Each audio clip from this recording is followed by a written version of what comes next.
अस्सलाम वालेकुम। हम Cambridge International AS and A level mathematics की book probability and statistics one की कंप्लीट वीडियो सीरीज़ के साथ आपके सामने हाजिर हैं। इस सिलसिले में हम इसकी एक्सरसाइज 1A कर रहे हैं और 1A का आज क्वेश्चन नंबर 4 देखेंगे। This is question 4। देखिए सवाल समझते हैं फिर इसका आंसर निकालेंगे। बहुत आसान सवाल है। 14 दिन के पीरियड में डेटा कलेक्ट किया गया था और ये 14 दिन का पीरियड है। फेरी ए और फेरी जी दो फेरीज़ हैं जो कि पैसेंजर्स को लेकर आती जाती हैं और हर दिन मुख्तलिफ नंबर ऑफ़ पैसेंजर्स को लेके गई हैं, जिनका रिज़ल्ट जो है वो इन्होंने राइट पे एडजस्ट कर दिया है।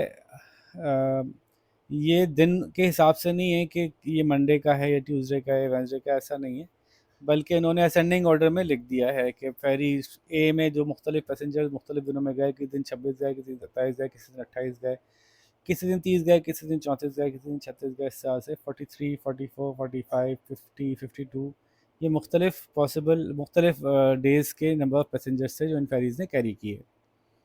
लेकिन ये डे के हिसाब से तरतीब में नहीं है, ध्यान में रखिएगा।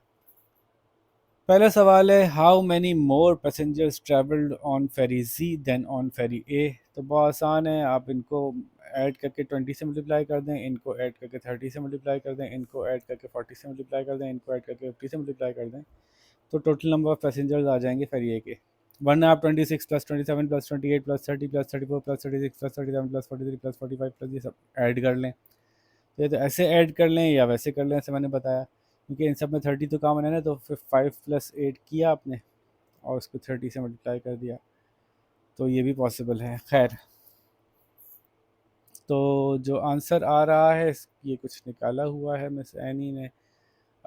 देखते हैं जी। ये इन्होंने ऐड कर लिए सारे पैसेंजर्स, तो इसके 561 बने, इसके 649 बने, तो 649 में से 561 माइनस किए तो 88 मोर पैसेंजर्स आए थे इसके अंदर।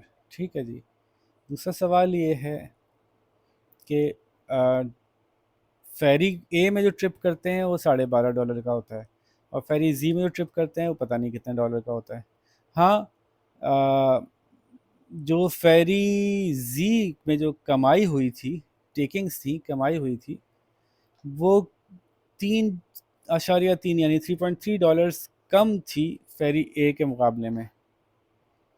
तो बताइए कि एक्स की वैल्यू क्या है, यानी जी के टिकट की प्राइस क्या है। ए के टिकट की प्राइस ये है, जी के टिकट की प्राइस नहीं पता। हाँ, ये पता है कि जी की कमाई ए के मुकाबले में $3.3 कम हुई थी।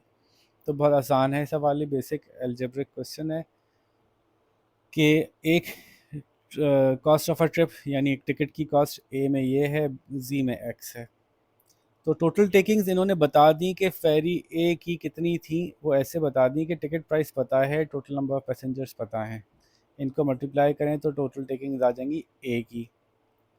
और फेरी जी के हमारे पास टोटल नंबर ऑफ़ पैसेंजर्स हैं लेकिन टिकट नहीं है, तो 649 पैसेंजर्स थे और टिकट की प्राइस एक्स थी, तो 649 एक्स हो गया। इक्वेशन यूँ बनेगी कि जो फेरी जी की कमाई थी वो फेरी ए की कमाई से $3.3 कम होगी। ये इक्वेशन बन गई। अब इसको अलजेब्रिकली सॉल्व कर लें, आंसर आ जाएगा 10.8 प्राइस है टिकट की फेरी जी की।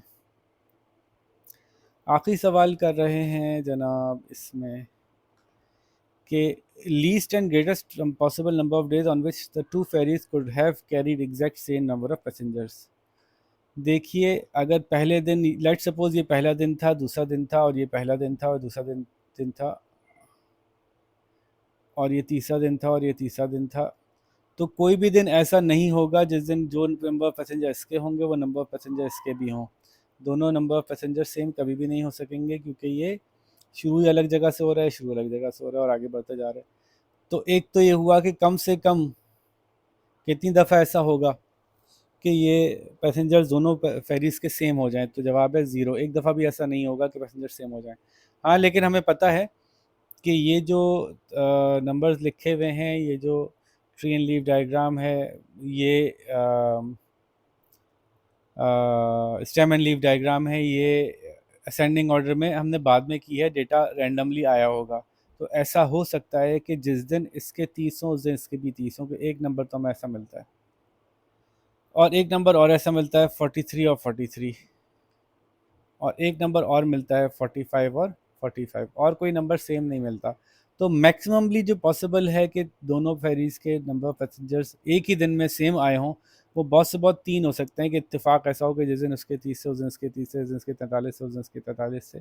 ऑल्दो डेटा से पता ही चल रहा है कि ये डेज एग्जैक्टली साथ साथ थे या नहीं थे, लेकिन मैक्सिमम अगर साथ साथ होते भी तो 3 ही दिन हो सकते थे।